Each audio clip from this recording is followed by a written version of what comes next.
Olá pessoal, bem-vindos ao Mil e Um Crimes. Finalmente o primeiro episódio. Desculpa a todos pela demora. Eu sei que tem muita gente esperando eu lançar isso faz muito tempo. Pra quem não sabe, eu tenho dificuldade de aceitar que as coisas que eu faço ficam boas e eu tive que superar um pouco isso aí pra produzir o podcast. Queria primeiro agradecer algumas pessoas que ficaram me cobrando durante todo esse tempo. Um brigadão pra Verônica e desculpa, todo dia que eu não gravava, eu pensava na Verônica me cobrando o podcast. Pra Shirley também, e pro Mário que veio me cobrar essa semana, que até indicou sem eu ter lançado o podcast ainda, ele já tava me indicando pra outras pessoas. Então, obrigado pessoal de coração. E vamos lá. Pra quem não me conhece, eu sou a Bruna, eu sou formada em jornalismo e publicidade. E eu resolvi fazer esse podcast porque eu escuto muito podcast de true crime americanos. E eu vi que no Brasil não tem ainda nenhum podcast que seja dedicado a isso. Pelo menos que eu tenha procurado, eu não achei. Tem o Projeto Humanos, que é maravilhoso, eu indico pra muita gente. Mas ele não é dedicado somente a isso, né? Ele tem outras histórias também, que não são sobre crimes. Então, vamos lá. Para começar, eu tinha planejado falar sobre outro caso, mas ele estava indo a julgamento. Foi a julgamento algum tempo atrás, tá bem fresco na memória das pessoas, né? Então eu vou esperar passar um tempo, eu tenho que pegar esse material do julgamento e dar uma olhada, porque eu não acompanhei ele ao vivo. E eu queria começar com uma história que tem afinidade. Então, sem mais enrolações, eu vou falar sobre o José Ramos, que é tido como muitos como um dos primeiros serial killers brasileiros. Ele é conhecido como o linguiceiro da Rua do Arvoredo, e com o passar dos anos ele se tornou uma lenda urbana de Porto Alegre. Então, muita coisa, a gente não tem tanta informação sobre ele, assim, que tenha alguma credibilidade, é muita coisa lenda urbana que foi passada, né, de uma pessoa para outra. Algumas coisas a gente sabe com certeza que são documentadas. Mas, no geral, é uma história assim que é mais no imaginário popular do que fatos. Então vamos tentar contar essa história do modo mais factível possível. José Ramos era o filho mais velho do Manuel Carlos Ramos e Maria da Conceição. O Manuel Carlos fez parte da cavalaria do Bento Gonçalves na Revolução Farroupilha, mas ele desertou e fugiu para Santa Catarina. O José nasceu em 1838.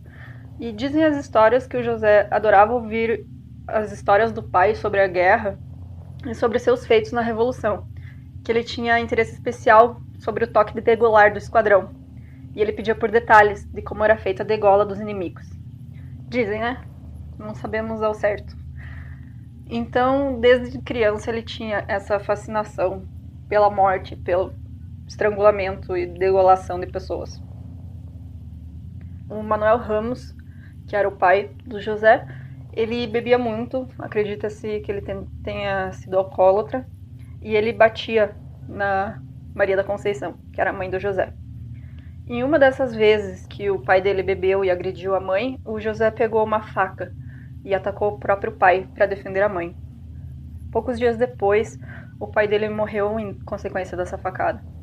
E após esse incidente, o José se muda para Porto Alegre, que até então era uma pequena cidade portuária com um pouco mais de 20 mil habitantes. Na época estava recebendo milhares de imigrantes alemães, que então se estabeleciam no interior do Rio Grande do Sul. Em Porto Alegre, José começou trabalhando como inspetor da polícia. Algum tempo depois, ele é flagrado tentando degolar um preso. O nome desse preso era Domingos José da Costa, e a desculpa do José Ramos era que ele estava tentando escapar. E então o Ramos foi lá e tentou matar ele, para ele não fugir. Domingos era um bandido famoso, preso em Vacaria, no interior do estado, em 1862. E ele era conhecido como Campara. Era basicamente um Robin Hood brasileiro, já que ele roubava dos ricos e distribuía o que roubava aos pobres. O alto escalão da polícia decide expulsar José da corporação e ele deixa de ser um soldado inspetor. Mas a polícia não queria cortar laços totalmente, então ele virou informante da polícia. As pessoas na época descreviam o José Ramos como um homem forte, alto, de voz grossa e que estava sempre impecável, bem vestido e perfumado. Ele frequentava a igreja, era interessado por artes e por poesia. Ele era conhecido nos eventos de luxo, nas apresentações de teatro, de ópera. Era conhecido nos eventos de luxo, apresentações de teatro, ópera, e convivia com a classe alta de Porto Alegre. E ele assistia espetáculos no recém-inaugurado Teatro São Pedro. E foi no Teatro São Pedro que ele conheceu a sua então cúmplice, Catarina Paus. Catarina era húngara, mas a família dela fazia parte de uma minoria alemã que povoou a Transilvânia. Ela nasceu em 1837, em uma pequena aldeia, e era filha de uma família pobre de artesãos, e dividia casa e os afazeres com mais 2 irmãos. Durante a Revolução Húngara, os soldados invadiram a aldeia dela, mataram a família da Catarina e abandonaram ela inconsciente depois de estuprá-la. Aos 15 anos, ela se casou com Peter Paulsen, e mais tarde, com o conselho de pastores protestantes da época, eles imigram para o Brasil para fugir da miséria. Era muito comum naquela época imigrantes pobres da Europa virem para o Brasil, que aqui o governo oferecia terras para eles produzirem e serem colonos no interior do Brasil, né? Principalmente no interior do sul do Brasil, no Rio Grande do Sul. Então, durante a viagem do navio, Peter acaba se suicidando por enforcamento. A Catarina chega a Porto Alegre com 20 anos, em 1857, jovem, sem família e viúva. 5 anos depois, ela começa a se envolver com José Ramos e os dois vão morar juntos na Rua do Arvoredo, atual Rua Fernando Machado, próximo ao cemitério que ficava nos fundos da Catedral Metropolitana de Porto Alegre. Então, pelo José Ramos falar alemão e ser muito simpático, ele ficou amigo de um açougueiro chamado Carlos Klausner. E ele acabou se tornando ajudante no açougue que ficava na Rua da Ponte, atual Rua Riachuelo.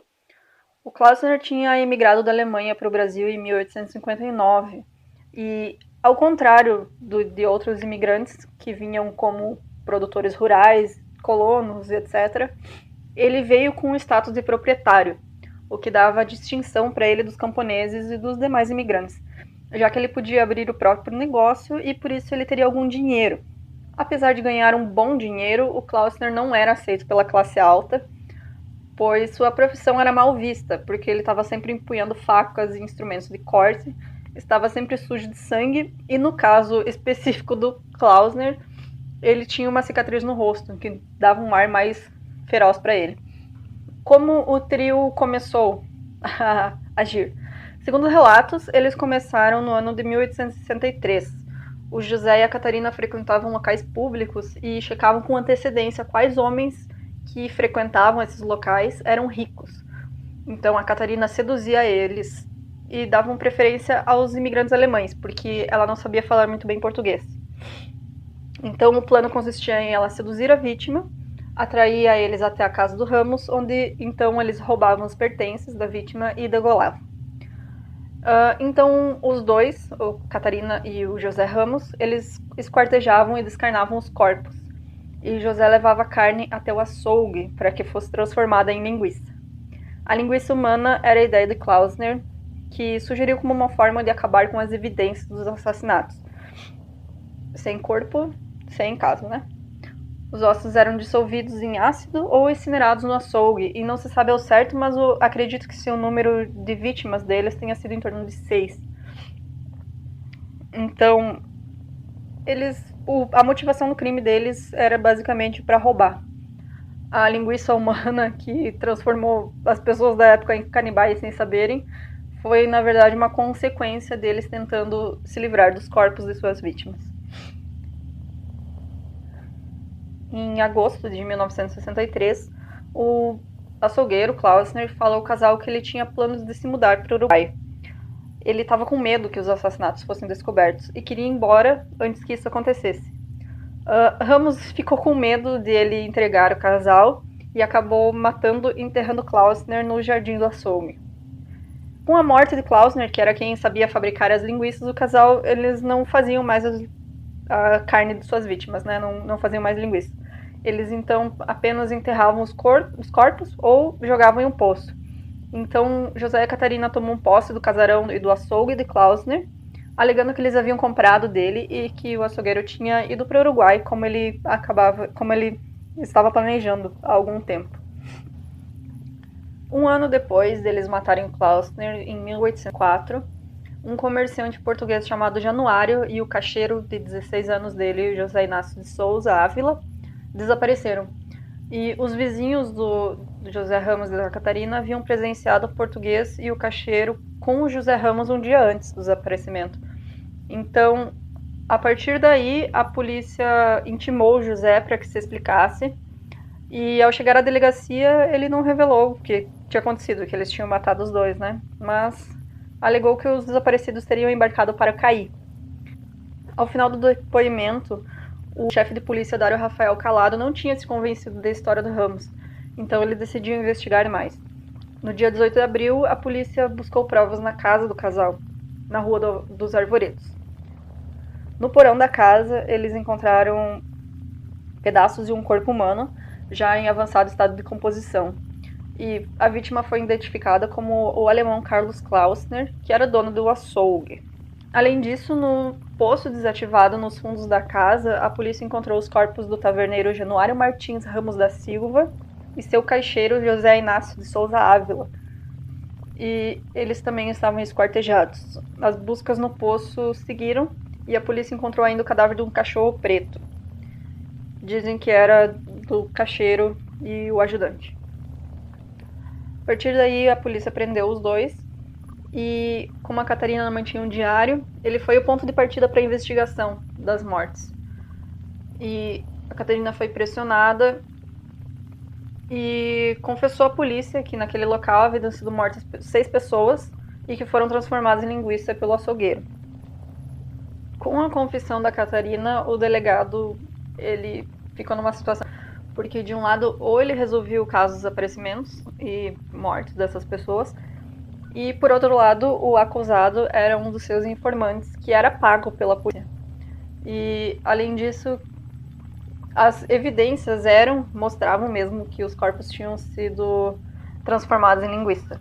Bom, o delegado dessa época, ele exercia as funções de chefe de polícia, mas também de juiz de direito.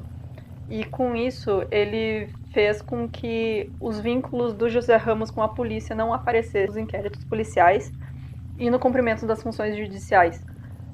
Bom, o juiz Dário Calado sentenciou José Ramos à morte por latrocínio e, além disso, à prisão perpétua. A Catarina acabou sendo presa como cúmplice e foi condenada a 13 anos de prisão.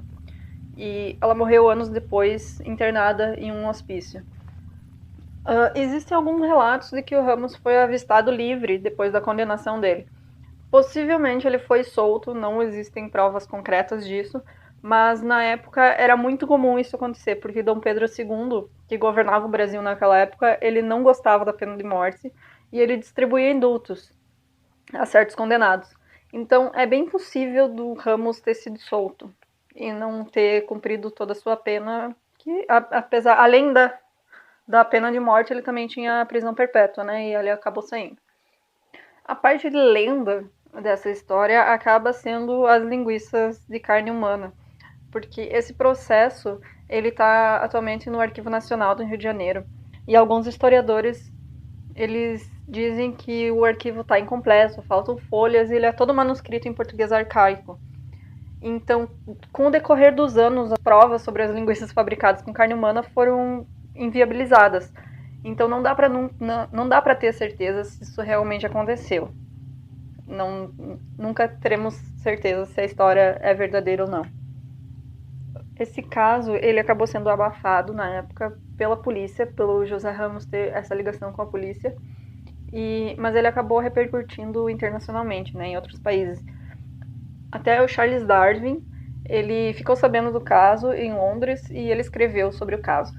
Ele disse o seguinte: informa-se que no extremo meridional do Brasil, em uma cidade chamada Porto Alegre, um grupo de perversos matou várias pessoas, usando sua carne para fazer linguiça, que não só comeram, como induziram os habitantes a comê-la. O temor de que a humanidade perca sua posição nobre e volte à bestialidade é infundado.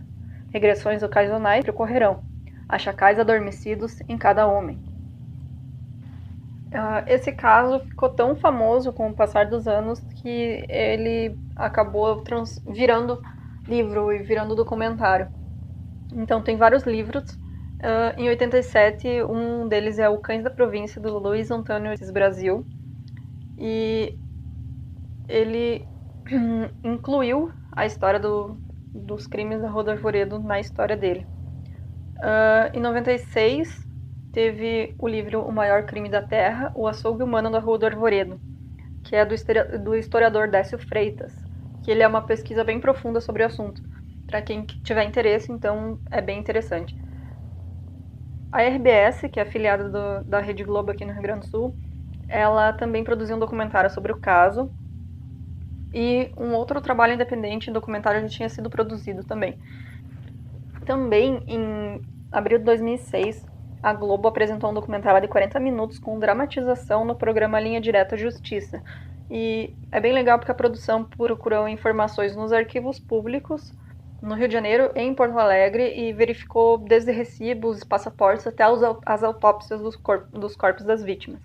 Então, para quem tiver interesse sobre esse caso, eu vou deixar os links também na descrição desse episódio para quem quiser conferir esses documentários.